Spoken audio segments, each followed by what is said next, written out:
Assalamualaikum warahmatullahi wabarakatuh. Hai bunda-bunda semua, apa kabar? Semoga selalu sehat ya di rumah meskipun lagi pandemi COVID-19 seperti ini. Dan jangan lupa untuk selalu 5M. Memakai masker, mencuci tangan pakai sabun dan air mengalir, menjaga jarak, menjauhi kerumunan, serta membatasi mobilisasi dan interaksi. Jadi bunda-bunda semua, kalau keluar rumah, kalau penting-penting aja ya, diam di rumah itu lebih baik. Perkenalkan, nama saya Resti Mulyati bersama teman saya Gesti Kuswandari. Kami adalah salah satu bidan di Rumah Sakit Umum Pusat Fatmawati yang hari ini akan memberikan video pembelajaran mengenai cegah stunting pada anak dengan nutrisi yang tepat saat kehamilan.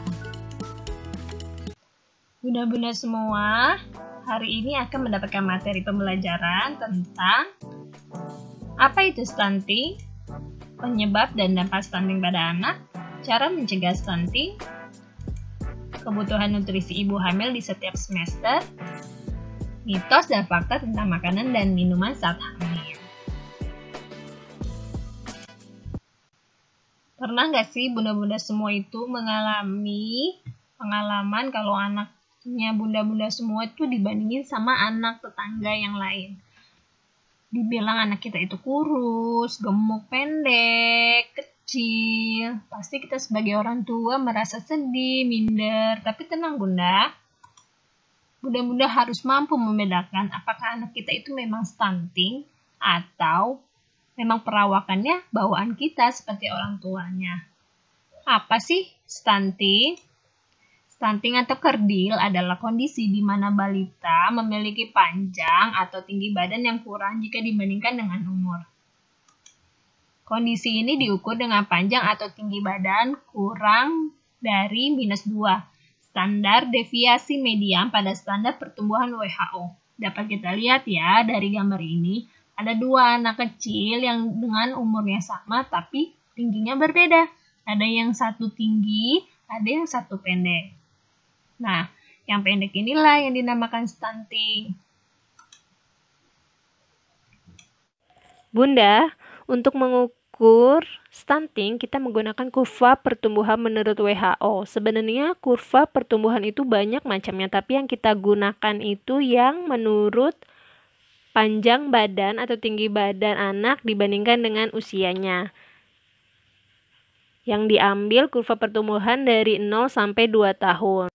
Dapat kita lihat di garis horizontal itu ada usia, ada 0, 1, 2 tahun. Sedangkan di garis vertikal itu ada length atau panjang badan anak. Kita dapat ambil contoh ya, misalkan usia anaknya itu 1 tahun 6 bulan dengan tinggi badan 79 cm. Bisa kita lingkari 1 tahun 6 bulan, bisa dilihat ya, lingkaran merah. Kemudian kita tarik garis ke atas, yang garis warna hijau. Kemudian tarik garis dari arah panjang badan. Tarik ke arah kanan, kemudian ketemu 1 titik. Setelah ketemu 1 titik, kemudian ditarik garis yang putus-putus warna merah itu sampai ketemu nilainya. Ternyata ditemukan nilai di bawah -2. Ini berarti anak mengalami stunting. Ini adalah tabel indikator pertumbuhan. Jadi dari kurva pertumbuhan yang tadi hasilnya dapat kita baca dengan tabel ini. Karena kita fokusnya pada stunting, maka yang kita baca hanya yang di sebelah kiri, yang panjang atau tinggi terhadap umur. Tadi kan hasilnya di bawah -2, berarti artinya si anak itu memiliki perawakan pendek atau stunting. Bila di bawah -3 berarti perawakannya sangat pendek atau kerdil. Tabel yang warnanya abu-abu seperti di bawah -1, 0, di atas 1, di atas 2 itu masih dalam kategori normal. Tapi kalau misalkan di atas 3 berarti anak ini mengalami masalah pada hormonnya. Jadi anaknya itu mengalami tinggi badan yang berlebih. Jadi harus konsultasi dengan dokter. Nah, gimana bunda-bunda semua? Sudah pada mengerti kan dan bisa mempraktikkan ini di rumah. Kalau misalkan bunda-bunda takut nih lagi pandemi, takut mau ke posyandu ngukur anak kita bisa menggunakan ini mengukur sendiri di rumah.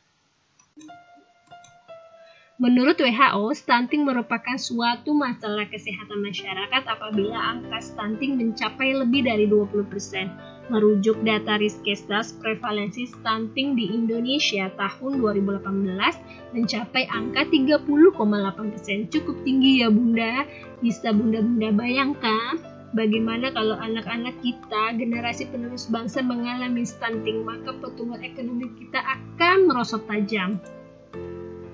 Namun, berdasarkan data terbaru tahun 2019 dari hasil riset studi status gizi balita di Indonesia, angka prevalensi stunting mengalami penurunan nih sebanyak 3% menjadi 27,67%. Tapi masih jauh ya dari angka di bawah 20%. Jadi ini masih tugas kita, bunda-bunda semua, untuk menurunkan angka stunting ini. Begitu juga tugas para ibu-ibu bidan untuk memberikan edukasi kepada bunda-bunda semua untuk mencegah stunting ini.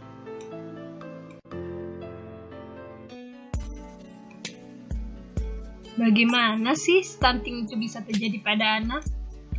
Menurut Kemenkes, stunting adalah kondisi gagal tumbuh pada anak balita akibat kekurangan gizi pada 1000 hari pertama kehidupan atau HPK. Jadi, stunting itu mulai terjadi ketika janin masih dalam kandungan disebabkan oleh asupan makanan ibu selama kehamilan yang kurang bergizi. Akibatnya, gizi yang didapat anak dalam kandungan tidak mencukupi. Kekurangan gizi akan menghambat pertumbuhan bayi dan bisa terus berlanjut setelah kelahiran.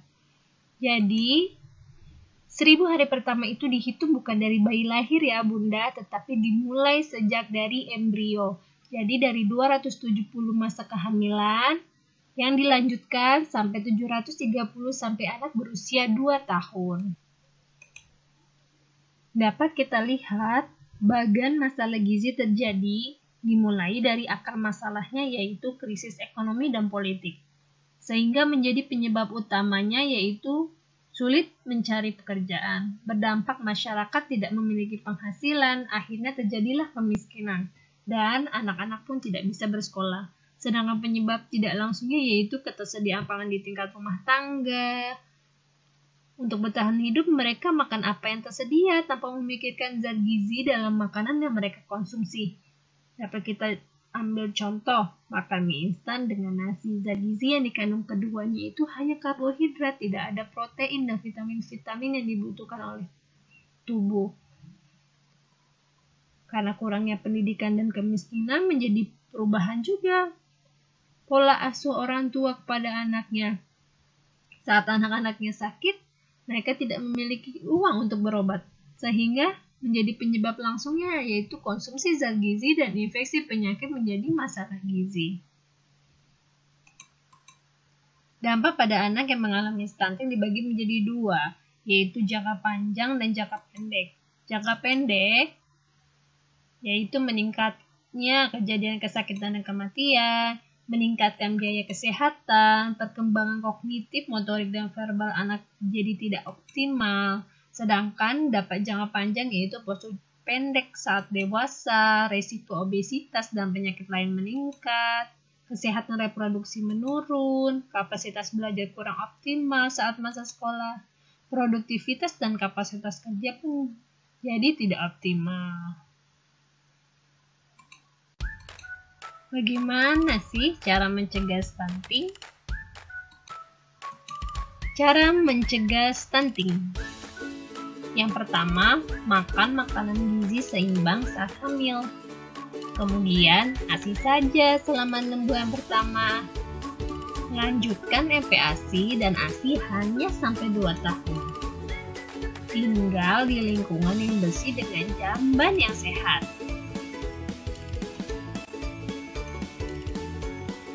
Dari tadi kita ngomongin nutrisi, zat gizi. Sebenarnya apa sih pengertiannya nutrisi?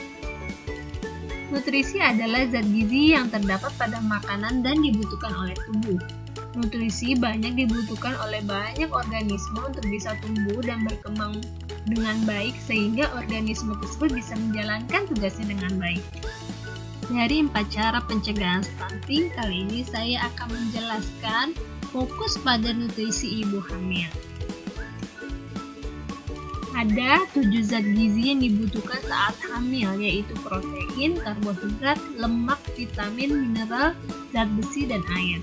Komposisi zat gizi menjadi berbeda saat hamil, jadi meningkat dari kebutuhan gizi biasa, tetapi bukan berarti kalau ibu hamil itu makan makanan dalam jumlah yang besar, karena penambahan energi pun tidak terlalu banyak saat hamil.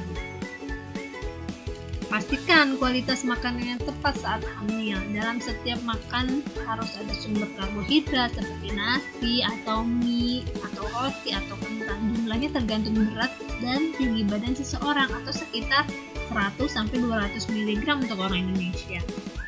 Sedangkan karbohidrat itu harus ditemani dengan protein hewani atau nabati seperti lauk pauk dan vitamin mineral seperti yang ada pada sayur dan buah. Zat gizi yang meningkat dalam hamil itu yaitu protein, vitamin, dan mineral. 7 zat gizi yang diperlukan saat hamil. Yang pertama adalah protein. Protein adalah nutrisi untuk ibu hamil yang sangat penting untuk memperbaiki jaringan sel dan otot yang mengalami kerusakan. Ini ada gambar contoh makanan yang isinya mengandung zat gizi protein. Ada ikan salmon, ada daging sapi, ada telur, ada brokoli, ada kacang-kacangan. Yang kedua yaitu karbohidrat. Adalah nutrisi bagi ibu hamil yang sangat penting untuk menyuplai energi tubuh. Ada sereal, ada pasta, ada beras, ada kentang, ada mie, ada roti. Yang ketiga adalah lemak. Lemak ini penting untuk mendukung tumbuh kembang janin di seluruh trimester kehamilan, terutama untuk perkembangan otak dan matanya. Juga memenuhi kebutuhan energi ibu dan janin saat persalinan normal. Memelihara kondisi plasenta dan cairan ketuban selama 9 bulan kehamilan. Membesarkan otot rahim, peningkatan volume darah, dan untuk memperbesar jaringan payudara sehingga persiapan masa menyusuinya nanti. Sedangkan yang keempat adalah vitamin, seperti asam folat, vitamin B1, B2, B3, B6, dan B12. Vitamin C, vitamin D sangat penting untuk pertumbuhan dan perkembangan sel-sel otak janin, pembentukan tabung otak dan sumsum tulang belakang janin, sehingga pembentukan sel darah merah ibu pun banyak. Yang kelima yaitu mineral, terutama kalsium, yodium, fosfor, dan magnesium yang penting untuk perkembangan tulang serta gigi. Yodium dibutuhkan ibu saat hamil untuk menjaga kesehatan kelenjar tiroid yang juga diperlukan untuk mendukung tumbuh kembang bayi dalam kandungan dan penting dikonsumsi sebagai nutrisi ibu hamil. Contohnya ada di dalam susu, keju, yogurt, dan lain-lain. Yang keenam yaitu zat besi, salah satu nutrisi ibu hamil yang sangat berguna untuk menambah pasokan darah, mengutip dari American Pregnancy Association. Zat besi sendiri berfungsi untuk membuat sel darah merah. Tubuh ibu hamil membutuhkan pasokan darah 2 kali lipat lebih banyak daripada waktu sebelum hamil. Vitamin C dapat membantu penyerapan zat besi dalam tubuh, namun sebaiknya jangan mengkonsumsinya bersamaan dengan makanan dan minuman bersumber kalsium karena dapat memperlambat penyerapan zat besi dalam tubuh. Jadi ibu hamil dapat makan makanan yang mengandung zat besi. Contohnya ati ayam. Kalau semisalkan memang merasa kurang, dapat mengkonsumsi suplemen zat besi sebagai tambahannya. Nah, yang terakhir, yang ketujuh yaitu air putih. Minum air putih saat hamil membantu menjaga asupan cairan dalam tubuh ibu dan mencegah dehidrasi karena ibu hamil.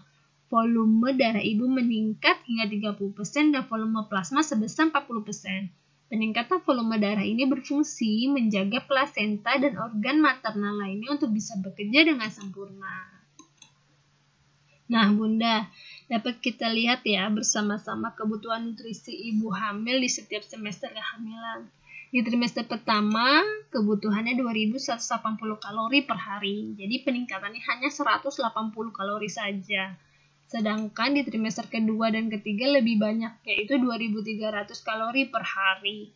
Di trimester pertama dibutuhkan 600 mikrogram asam folat, 61 gram protein, 28 mg zat besi dan vit C, 1000 mg kalsium, 60 gram vitamin A, B1, B2, B3, dan B6, asam amino dan DHA, minum 8-10 gelas per hari, karbohidrat 385 gram, lemak 67,3 untuk usia 19-29 tahun, sedangkan 62,3 gram lemak pada usia ibu hamil 30-49 tahun, dan vitamin D 15 mikrogram per hari. Jadi ini adalah zat gizi yang penting pada trimester pertama, karena di trimester pertama ini adalah saat si janin itu tumbuh dan berkembang. Jadi otaknya, sistem sarafnya, pembentukan organ-organnya dimulai ditentukan di trimester 1 ini. Makanya kebutuhannya pun cukup banyak. Apalagi ibu yang di trimester pertama ini sering mengalami morning sickness atau mual muntah. Jadi bunda-bunda yang hamil harus pintar-pintar mensiasati bagaimana bunda-bunda dapat makan makanan yang bergizi dan memenuhi porsi hariannya, yaitu dengan makan porsi kecil tapi sering. Sedangkan di trimester kedua yang berbeda yaitu kalsiumnya. Jadi ada penambahan kalsium nih untuk ibu hamil usia 14-18 itu lebih banyak, yaitu 1.300 mg. Sedangkan usia ibu yang lebih dari 18 tahun itu 1.200 mg. Proteinnya pun juga bertambah menjadi 70 gram, zat besinya pun juga bertambah 100 gram, minumnya tetap sama, dan kebutuhan omega 3, omega 6, dan karbohidratnya pun meningkat. Di trimester kedua ini adalah tahap di mana untuk perkembangan janin itu pembentukan tulang dan gigi, jadi makanya kalsiumnya itu lebih banyak. Sedangkan di trimester ketiga yang penting itu vitamin B6 2,2, terus yodium 175 mikrogram, vitamin B1, B2, vitamin B3, ternyata penambahan airnya juga bertambah menjadi 12 gelas, terus karbohidratnya masih sama 400 gram, tetapi proteinnya pun juga masih sama. Di trimester ketiga ini udah persiapan untuk si ibu menghadapi persalinan. Jadi untuk plasentanya pun juga otot-otot rahim dipersiapkan, makanan-makanan yang mendukung di trimester ketiga ini. Pasti bunda bingung ya, bagaimana sih mengukur jumlah makanan yang kita makan agar sesuai dengan zat gizi tadi. Dapat kita ambil contoh ya, di trimester pertama nih peningkatan energi, protein, lemak, karbohidrat dapat kita setarakan dengan biskuit 1 buah besar 10 gram, telur ayam rebus 1 butir, dan susu sapi segar setengah gelas. Sedangkan di trimester kedua dan ketiga peningkatannya itu setara dengan 1 mangkok bubur kacang hijau 5 sendok makan, tambah santan 1/4 gelas, gula merah 1 sendok makan, dan telur ayam rebus 1 butir. Jadi dari makanan bunda yang biasa itu ditambahin ini.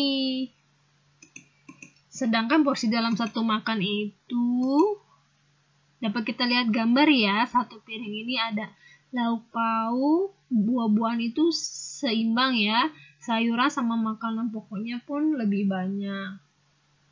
Ditambah air putih, batasi gula, garam, dan minyak selama hamil. Jadi kalau nasi berarti 200 gram itu setara dengan 1 piring. Lauk pauk hewani, ayam, daging, atau ikan 40 gram itu kalau ikan 1/3 ekor sedang, sedangkan ayam 1 potong sedang, daging 2 potong kecil. Sedangkan lauk nabati kayak tempe, tahu, kacang-kacangan itu untuk tempe 2 potong sedang, tahu 2 potong sedang, kacang-kacangan 2 sendok makan. Untuk sayuran 100 gram itu sama saja 1 gelas atau 1 piring atau 1 mangkok setelah makan ditiriskan. Dan buah-buahan 100 gram itu setara dengan 2/4 potong sedang. Frekuensi makan dalam sehari. Seringnya seseorang melakukan kegiatan makan dalam sehari baik makanan utama ataupun selingan sebanyak 3 kali makan utama dan 2 kali makan selingan atau porsi kecil namun sering dan harus sesuai porsi di bawah ini. Jadi untuk nasi itu sekitar 4-6 piring porsi per hari, sedangkan lauk hewani sekitar 4-5 porsi per hari. Lauk nabati 2-4 potong sedang, sayuran 2-3 mangkok, dan buah-buahan 3 porsi per hari. Gambaran porsi makanan trimester pertama. Nih, ada buah-buahan, sayuran, jenis olahan susu, protein, biji-bijian utuh. Buah-buahan itu contoh makanannya itu buah yang segar, boleh beku atau kering. Minum jus 100% asam buah, kurangi gula. Buah yang mengandung banyak air, manfaatnya untuk menjaga nutrisi yang dibutuhkan tubuh. Dan janin. Sedangkan sayuran, cari yang sayuran hijau, gelap, segar, kayak brokoli, bayam, kale, sayuran warna orange, labu, dan ubi jalar, sayuran warna kuning, jagung, dan paprika, sayuran warna merah, tomat, dan paprika merah. Sumber makanan kaya akan mineral, seperti kalsium, magnesium, zat besi, dan kalium, sumber serat kaya akan protein. Sedangkan jenis olahan susu itu seperti susu, yogurt, keju untuk mencukupi kebutuhan kalsium ibu hamil. Daging tanpa lemak, ikan, telur memberi berbagai macam nutrisi yang lain seperti yodium, zat besi, seng, terutama B12 dan asam lemak esensial. Roti gandum, sereal, biskuit, dan pasta menjadi sumber energi tubuh. Gambaran porsi makanan trimester kedua. Buah-buahan itu pilih buah segar atau jus buah seperti mangga, peach, dan jeruk. Menjaga kadar asam folat dan vitaminnya dalam darah. Sedangkan sayuran itu bisa digabungin, sayuran seperti brokoli, kacang hijau, kubis, olah tumis atau kukus untuk mempertahankan nutrisi. Jadi kurangi ya goreng-gorengan. Ini fungsinya untuk memberi asupan magnesium dan kalsium. Jenis olahan susu di trimester kedua udah mulai yogurt lemak, keju, susu semiskin untuk tetap memberi asupan magnesium dan kalsium. Sedangkan buah kering kayak aprikot, kurma, ara mengandung zat besi nih sebagai cemilan. Biji-bijian, roti, beras merah, sereal sebagai sumber energi tubuh. Daging tuh bisa dengan sandwich daging sapi panggang atau salmon sebagai asup omega 3. Sedangkan gambaran porsi makanan trimester ketiga, jenis makanannya itu ada makanan kaya protein. 1 porsi daging sapi panggang, kalkun atau sup ayam. Bisa ditambahin kacang rebus, pasta, atau salad hijau. Jadi manfaatnya itu meningkatkan asupan protein, zat besi, dan seng. Terus telur tambahannya, telur rebus sebagai camilan atau telur orak-arik sebagai sarapan. Telur kaya akan selenium, zinc, dan vitamin seperti A, D, dan beberapa B kompleks yang diperlukan ibu hamil. Ikan salmon sebagai sumber makanan utama dari asam docosahexaenoic atau asam lemak yang spesifik untuk perkembangan sistem saraf bayi. Makanan tambahan, banyakin makan buah dan sayuran yang mengandung vitamin A dan C seperti wortel, jeruk, tomat, mangga, dan lain-lain. Vitamin C untuk kekebalan tubuh ibu dan bayi, vitamin A untuk mendukung pertumbuhan tulang dan gigi, dan asam folat untuk pembentukan DNA yang tepat. Nah, yang tadi kan udah kita bahas nih tentang nutrisi yang baik yang diperlukan untuk ibu hamil. Sekarang kalau yang lagi hamil pasti ada mitos dan fakta seputar makanan dan minuman saat hamil. Ibu hamil dilarang makan ini, dilarang makan itu, dilarang minum ini, dilarang minum itu karena takut ini, karena takut ini. Yuk kita lihat kebenarannya. Yang pertama, nanas. Pasti banyak ibu-ibu hamil yang tidak dibolehkan untuk makan nanas.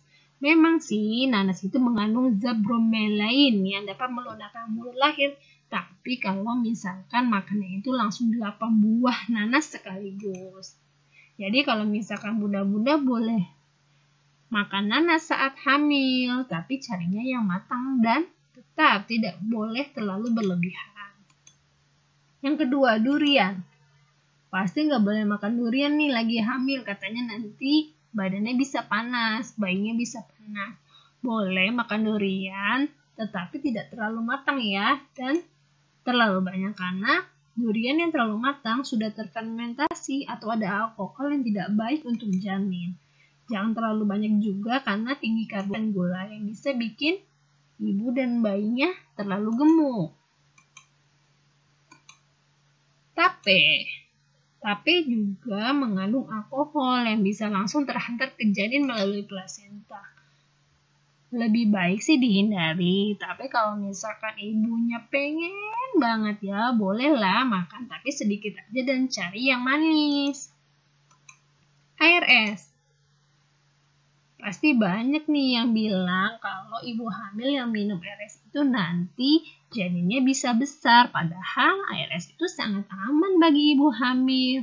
Tetapi kalau ibu hamil minumnya ditambahin sirup, tambahin gula, jadi es teh manis, ya otomatis lah jadinya air es yang tidak bersalah jadi disalah-salahin, padahal yang salah itu adalah sirupnya atau gulanya yang menyebabkan ibu hamil menjadi gemuk dan bayinya menjadi besar. Makanan mentah. Pantangan nih bagi ibu hamil. Makan makanan mentah karena mengandung parasit toksoplasma. Jadi ibu hamil harus benar-benar makan makanan yang benar-benar matang. Apabila mau makan sayuran yang mentah pun harus benar-benar dicuci bersih dan disiram air panas. Kafein. Jadi kafein itu terdapat bukan hanya di kopi ya, di coklat juga ada atau di teh. Tapi ibu hamil boleh nggak sih minum kafein? Masih boleh, tapi dikonsumsinya hanya 200 mg atau 1-1,5 cup kopi, teh, atau coklat per hari. Air kelapa.